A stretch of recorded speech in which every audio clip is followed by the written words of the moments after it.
What's up, space pirates? This is your captain, the effortlessly effervescent Dr. Disaster, and the developers in AAA video games continue to prove that they are more interested in pushing an agenda rather than telling a story. Where did everybody go?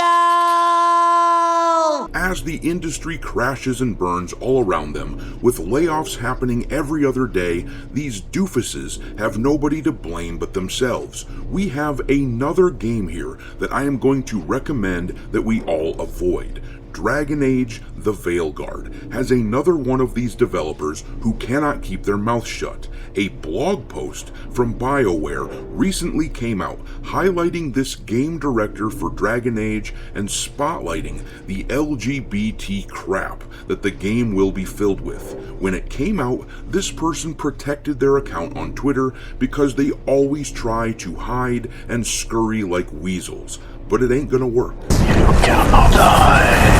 I see.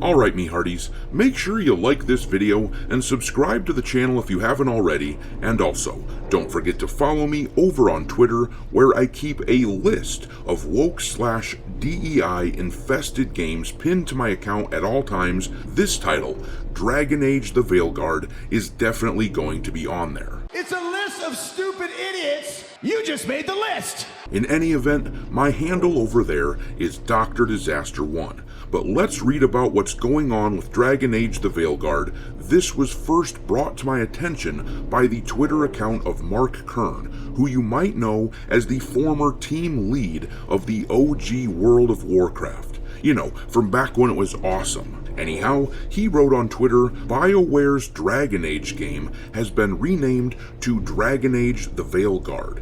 New gameplay trailer to debut June 11th. I'm hoping for a great game free of modern politics. Uh-oh. And then he included this image down below. The top part of the image shows us a fairly innocuous tweet from BioWare announcing the gameplay reveal trailer for Dragon Age. But below that, we can see the Twitter profile of Corinne Bush, whose account was already protected at this point. But if you look at the basics of the profile, it says that Corinne is a trans woman and it lists the person's preferred pronouns. It says Corinne is the game director of Dragon Age with its former name Dreadwolf listed next to it. It has been renamed to Veilguard recently. And then it says this person is a queerosexual gendermancer. What the hell is that? And then at the end there, it says hashtag trans rights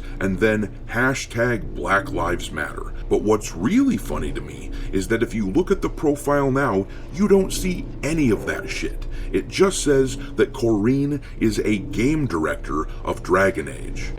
If so powerful you are, why leave? Well, the thing is that these people are chicken shit. They're all proud of their agendas and whatnot until the normal people call them out.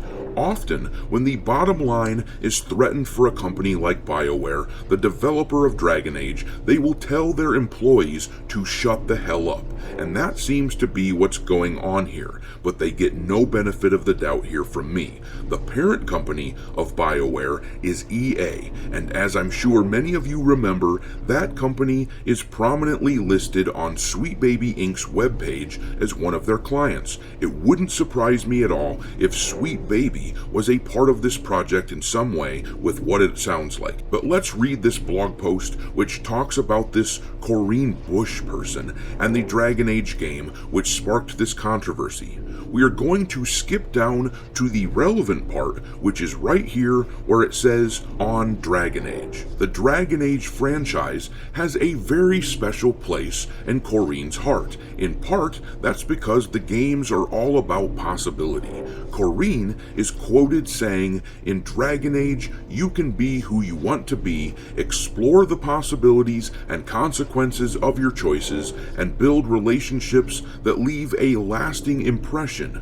Few games give players that kind of autonomy while also weaving such a rich narrative. I think it really speaks to why our players feel so invested in this world. And the idea of being who you want to be carries a particularly special meaning for Kareen. As a queer trans woman, I have a perspective on the games that not everyone has. Dragon Age has long been a place where LGBT alphabet folks can see people like themselves, represented respectfully. It's inherently very queer, and it's such a rare thing for marginalized communities to have representation where we feel proud and powerful in how we are depicted. It's so deeply meaningful for so many. I often get emotional when I think about what it would have meant for a younger version of myself to see someone like her in a game, and as a hero no less. I hope we can be a safe place for our queer players to know they are not alone, that they are brilliant and worthy, that they are not only welcome, but celebrated." I hate you guys. Seriously, why can't these people just shut up and make video games? Why does there always have to be some kind of message?